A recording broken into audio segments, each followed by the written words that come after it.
15번째 시간입니까? 네.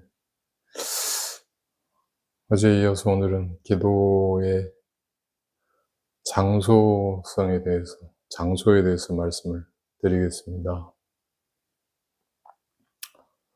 기도 장소는 목적에 따른 장소가 정해지겠죠. 약사기도, 지장기도, 법당 내 입시, 기도, 그 다음에 산신기도, 진중기도, 여러 가지 그 장소에 따른 기도 명칭이나 혹은 목적에 따른 장소성이라는 것이 정해지게 되는데,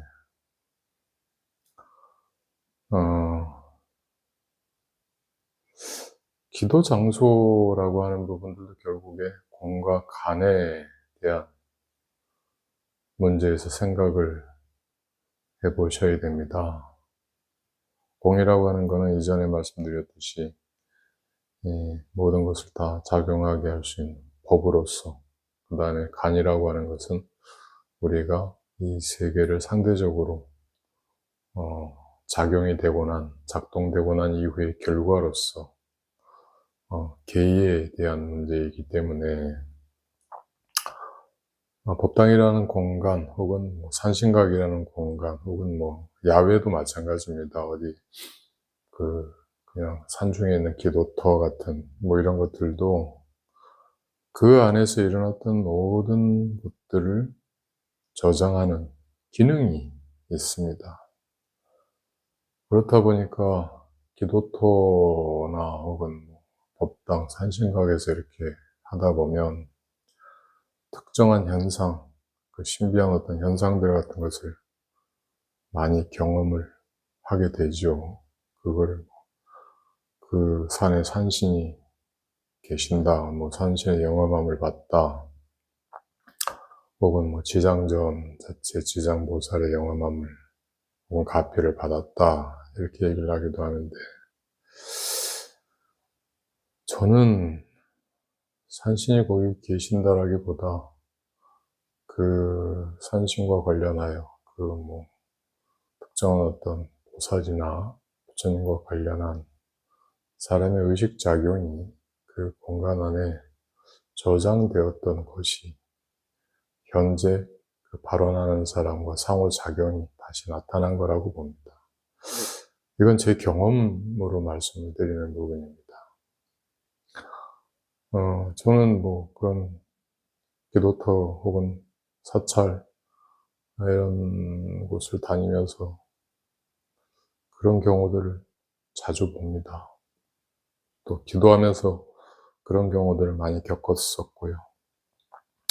따라서 우리가 기도를 하는 법당이나 산신각이나 명부전이나 혹은 그냥 노중에 야외에 있는 어떤 그런 기도터와 같은 이런 것들은 수없이 이루어진 기도의 흔적이나 특정한 사건, 일련의 어떤 목적이 있는 행위들이 그 결과로서 겹쳐져 있는 곳이라고 보시는 게 맞습니다.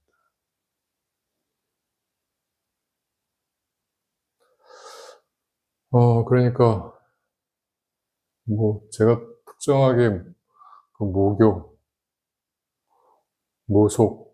모교하시는 분을 비방하려고 말씀을 드리는 건 아닙니다. 그러나 혹시 제 동영상을 보시는 분들 중에 그런 경우를 당하시는 분들은 조심하라고 드리는 말씀인데, 모속하시는 분들이 굿하고 난 다음에 이 굿에 데미지를 입는 경우가 있습니다.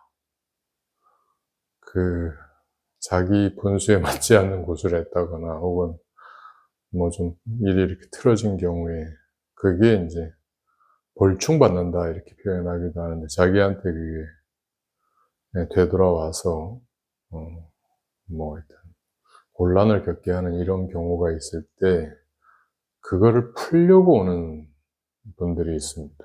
특정한 장소에. 그걸 왜 거기 와서 푸는지 모르겠지만 기도하는 그런 장소에 와서 그걸 푸는 분들이 있습니다.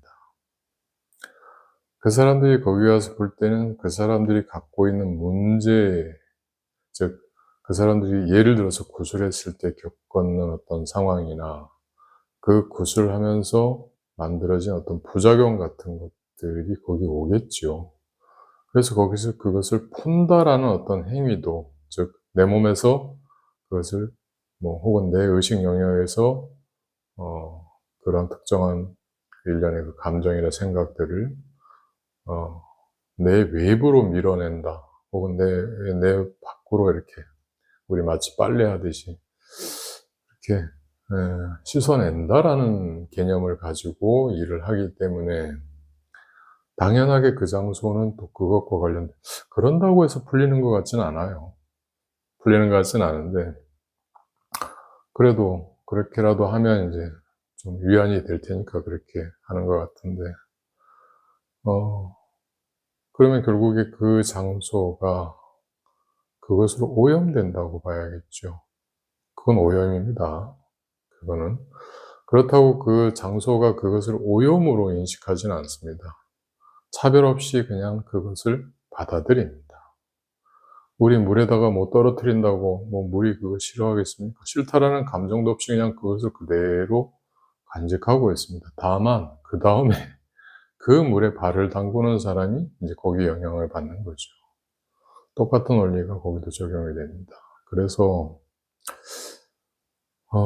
기도하는 장소를 선택하시거나 혹은 기도하는 장소에서 기도하는 장소라는 게 나 혼자 하면 다행이지만 여럿이 함께하는 그런 기도 장소일 경우에는 항상 그런 주변 혹은 그 장소에서 일어났던 일련의 사건 같은 것을 미리 좀 이렇게 알아보는 안목이나 혹은 주변에 있는 사람들이 그렇게 그런 일들을 한다, 부정을 터는 그런 행위들을 할 때 그 자리를 피할 수 있을 정도의 상식은 가지고 있으셔야 됩니다. 그거 뒤집어 쓰고 나면 한참 갑니다. 그거는 그냥 무당들만 해당되는 얘기가 아니에요. 예. 장소와 집단을 변론하고 그거는 다 일어날 수 있습니다. 절이라고 해서 별다르지 않습니다.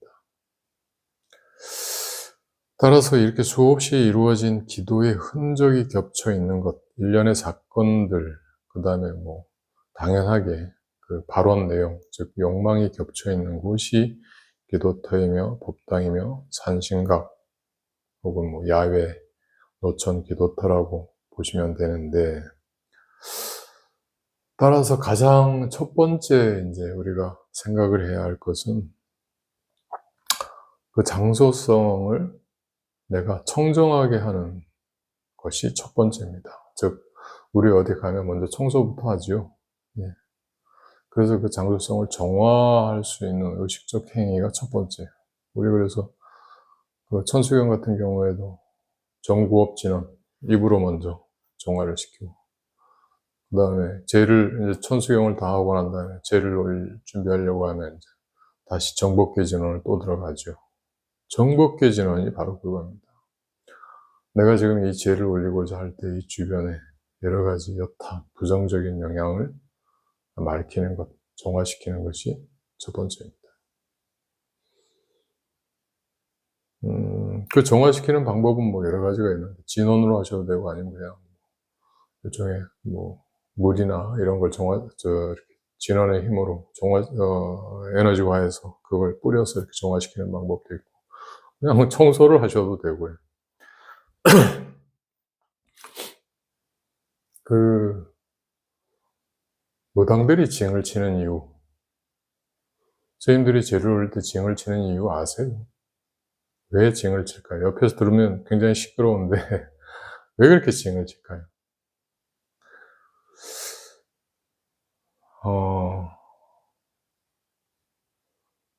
우리가 여럿이 모여있는 와글와글하게 이렇게 떠드는 장터에서 무슨 얘기를 할 때,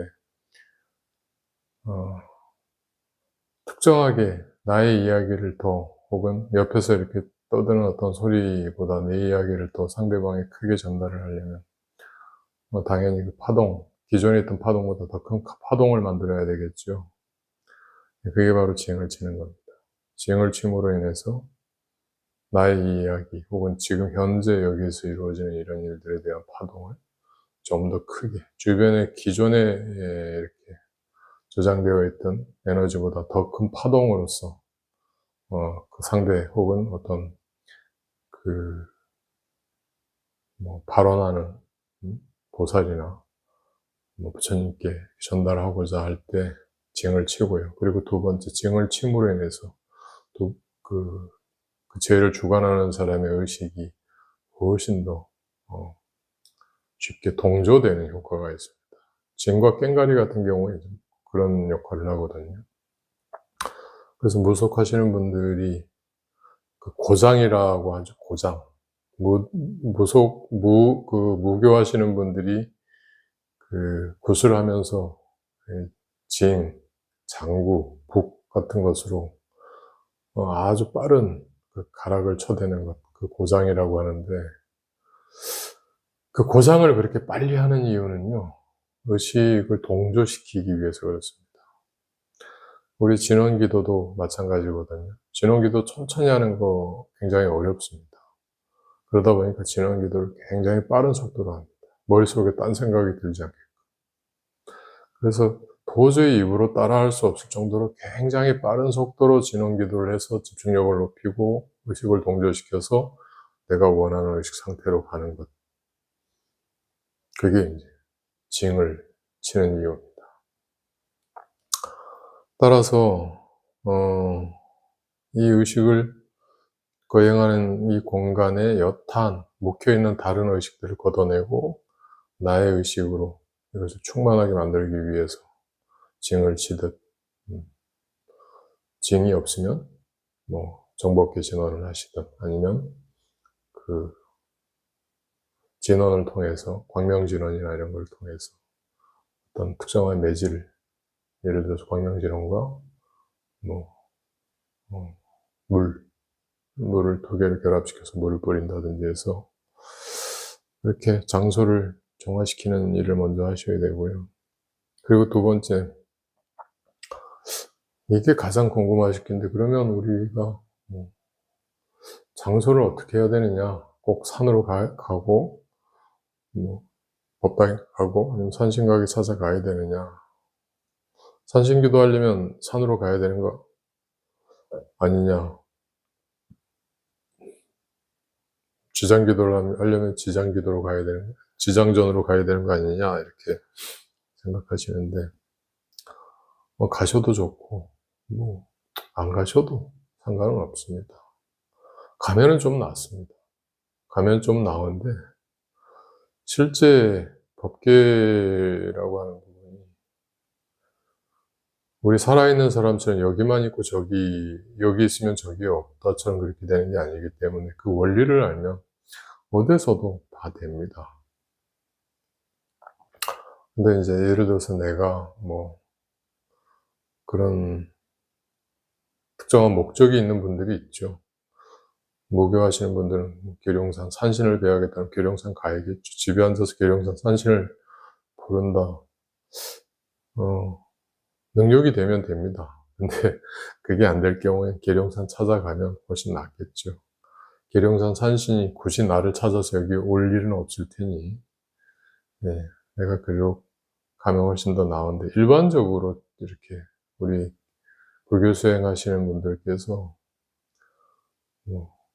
형편이 잘 안 돼서 절에 가서 기도하실 형편이 잘 안 되신다면 집에서 하시는 것도 무방합니다. 다만 제가 지금부터 말씀드리는 몇 가지 내용을 잘 생각하시고 그렇게 하시는 게 좋습니다. 오히려 그렇게 여러 사람들이 기도하던 공간에 가서 기도할 때는 지도법사가 좀 있으시는 게 좋아요. 무교하시는 분들이 그 신선생을 따라서 기도를 다니듯이, 이미 기왕의 기도를 많이 올렸던 어떤 장소 같은 곳에는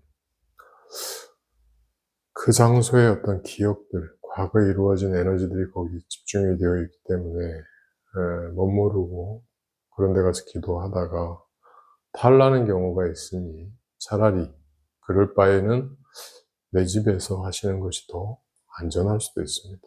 뭐 내가 예를 들어서 기도 순례 혹은 기도하는 어떤 모임, 뭐 수행 단체 이런 거를 가입을 해서 지도법사가 있는 상태에서 그렇게 다니신다면 그거는 뭐 지도법사의 어떤 역량에 따라서 충분히 가능한 일일 수 있으나 안전하게 하실 수 있을 테나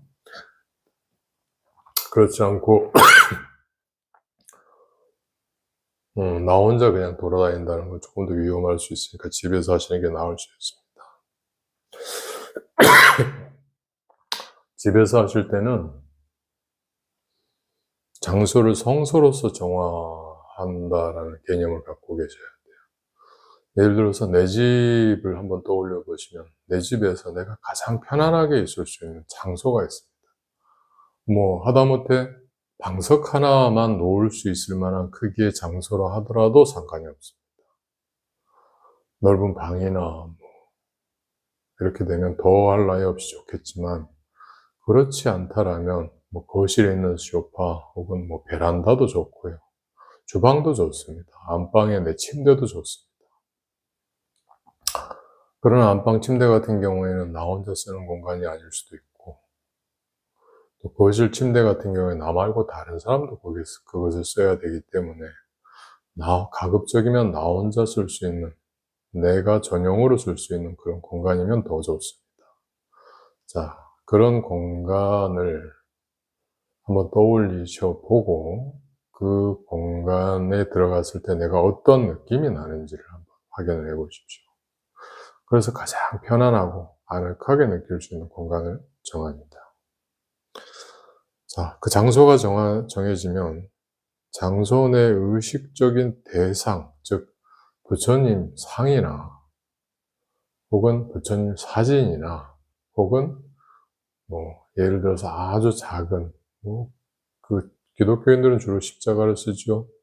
불교도들도 마찬가지입니다. 거기에 뭐 이렇게 저만 하지 않고 뭐 하면은 큰일 나는 거 아닙니까? 이렇게 생각을 하는데 저만 했다 해서 부처님이 거기 계신다라고 생각하면 그건 더 우스운 일입니다. 말 그대로 저만이라고 하는 부분은요, 우리가 그 어떤 장소성에 있어서 특정한 대상을 이렇게 특정한 대상에게 의식과 공양을 올릴 때 그 특정한 의식 대상이라고 하는 부분을 마치 어떤 삿된 기운이나 이런 부분을 흘러가지 않게 하기 위해서 정화시키는 기능이거든요. 그러니까 속된 말로 내가 올리는 공양이나 정성이 그 잘못된 어떤 그 마구니들 뭐 이런 대상들이 거기 와서 붙지 않게끔 그 공양을 탐하지 않게끔 하는 거거든요.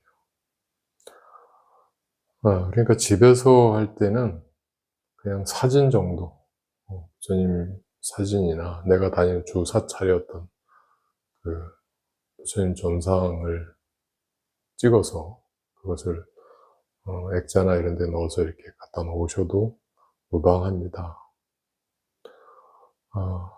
그렇게 해서 기도를 드리기 전에 특정한 어떤 진원이나 혹은 향과 초, 뭐 이런 걸 이용을 해서 정화시키는 어떤 의식 같은 것을, 일정하게, 일정한 어떤 상징성으로 만들어 두시면 됩니다. 그리고 내가 그 장소에 임할 때, 내가 그 장소에 이렇게 앉거나 특정한 의식을 할 때, 나의 의식을 청정하게 하는 것이 이제 또 중요합니다. 그리고 의식을 청정하게 하면서 이완을 하는 것도 중요합니다. 이 공간이라고 하는 부분이 나의 어떤 백과 혼과 끊임없이 상호작용한다고 그랬죠. 공간이 나와 분리되어 있지 않습니다. 때문에 나라고 하는 부분은 이 공간과 혹은 이 공간이라고 하는 부분은 나의 의식과 항상 같이 이렇게 하나의 어떤 그 상호작용을 이루고 있기 때문에 내가 이 공간에 임했을 때 나의 몸 혹은 나의 감정 상태라고 하는 부분은 이 공간의 의식이 되어버립니다. 그래서 충분히 이완을 하고 하셔야 돼요. 이완 굉장히 중요한 겁니다. 기도할 때. 장소에도 중요하고 기도하시는 분의 몸 그리고 기도 결과에도 굉장히 큰 효과를 끼치게 됩니다. 그래서 이완 분명히 하셔야 되고요. 그 다음 세 번째, 내가 기도를 마치고 나면 명확하게 현재 이제 예를 들어서 오늘 내가 아침에 기도를 하거나 저녁에 기도를 하지 않습니까? 기도를 마치고 나면 내가 기도를 마쳤음을, 그리고 이 장소성에서 내가 충분히 어떠한 일을 했음을 종료를 선언하셔야 됩니다. 우리 밥 먹고 나면 설거지 하죠. 똑같아요. 그 장소에서도 마찬가지입니다. 마치 그 장소를 계속 열어두면 뭐 이것저것 잡다한 것이 이렇게 들어오는 것처럼. 그래서 보통 우리 법당에서도 절을 할 때는 분명하게 초를 켜지요. 사실은 법당의 초는 끄지 않는 것이 원칙입니다. 그러나 그것이 또 화재 위험도 있고 그러다 보니까 관리상 끄게 되는데, 이 장소성이 다시 이렇게 끊이지 않고 지속해서 이어진다라는 상징으로서 법당의 초를 끄지 않는 것처럼, 반대로 내가 여기에서 하는 기도가, 지금 1년의 어떤 기도가 오늘 아침에 어떤 기도의 몫이 끝났다라고 하면 정확하게 끝났음을 알리고, 그리고 더 큰 문제는 내가 예를 들어서 어디 이사를 가거나 이 장소를 이제 다른 쪽으로 이렇게 옮길 일도 있을 거예요. 그때도 마찬가지로 우리 이사 갈 때 보면 집안 청소 안 하고 가시는 분들 이렇게 있는데, 저는 청소하고 갑니다. 다음에 들어올 사람을 위해서라도 청소를 합니다. 그리고 청소를 함과 동시에 이 장소에서 일어났던 일련의 예를 들어서 제가 살았다면 제 삶의 어떤 그 흔적이나 이런 부분들을 지우고 가는 일들을 합니다. 정화시키는 일들을 하는 거죠. 그래야 그 뒤에 들어오는 사람이 자신의 기운을 거기에서 또 발휘하기에 편하게 될 테니까. 그래서 내가 이 기도를 마치거나 혹은 기도 장소를 옮기거나 해서 그 장소와의 어떤 관계가 이렇게 끝나게 된다라면 장소성의 상징이나 뭐 이런 부분을 거둔 뒤에 정화하고 폐쇄하셔야 됩니다. 그렇지 않게 되면 지속해서 그 장소성과 나와의 연결이 만들어지게 되는데, 그 장소에 다른 사람이 와서 기도를 할 때 예를 들어서 내 뒤에 왔는 사람이 나의 영향을 받는다라면, 아까 말씀드린 것처럼 무교하시는 분이 자기의 어떤 그 부정을 이렇게 터는 그런 것을 그 옆에 있는 사람이나 그 뒤에 오는 사람의 영향을 받는다라면, 반대로 그 사람이 거기 와서 일을 하고 나보다 이제 뒤에 와서 일을 하고 갔다라고 해서 나에게 영향을 안 받을까요? 받습니다. 때문에 내가 기도가 끝나고 나면 명확하게 나의 흔적을 거기에서 거두시는 게 맞습니다. 그래서 이 세 가지만 명심하시면 됩니다. 굳이 산으로 가서 절에 가서 이렇게 기도를 하실 수 없는 분이라면 내 집에서 하셔도 상관이 없는데, 첫째, 성소로서 정화할 것, 정화하는 의식을 분명히 가질 것, 정화하는 의식적 대상이나 혹은 향이나 초, 진원 이런 거를 이제 통해서 일정한 상징성을 두는 겁니다. 그리고 두 번째, 가장 중요한 것, 성소에 임할 때 나의 의식을 청정하게 하면서 이완할 것. 그리고 세 번째, 기도가 끝나거나 혹은 기도 장소를 옮길 때는 그 장소성의 상징을 거둔 뒤 정화시킬 것. 그러니까 처음에도 정화를 하고 마지막도 정화를 합니다. 그래서 기도하는 중간에는 나의 의식을 정화하고 이완합니다. 자, 그리고 이제 집에서 이렇게 하시는 거는 그런데, 그러면 법당이나 뭐 산에 가셔서 하실 때는 어떻게 하느냐? 조금 그거는 복잡한 문제가 되긴 합니다. 예를 들어서 뭐 법당은 좀 덜하지 않을까라고 생각을 하시는데,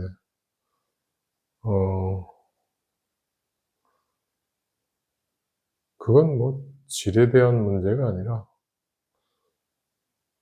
그냥 우리가 살고 있는 세계는 무엇이든 그런 것들이 중중하게 있다라고 생각하시면 맞을 거예요. 때문에 그런 장소에 가서 기도를 하실 때 자꾸 뭔가 영감이나 혹은 기도를 하고 난 이후에 어떤 뭐 신체나 감정상의 이상 같은 걸 느끼신다라고 하면 한번 좀 심각하게 고려를 해보시는 게 맞습니다. 내가 이 기도 장소를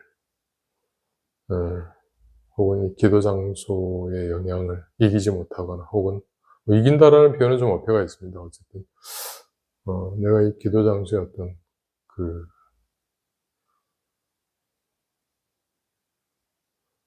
오래전 혹은 오랜 시간 동안 이루어진 어떤 에너지들을 과도하게 영향을 받을 수 있다라고 생각을 해보시는 게 맞습니다. 그래서 그렇게 밖이나 혹은 뭐 특정한 장소에서 기도를 하실 때는 나보다 조금 더 앞서서 이런 공부를 했던 지도법사를 통해서 그 장소를 혹은 기도 방법을 좀 문의하시는 게 맞을 것 같아요. 자, 오늘은 기도의 4가지 요소 중에 어저께는 회양에 대해서 말씀드렸고 오늘은 장소에 대해서 말씀드렸습니다. 자, 마치겠습니다.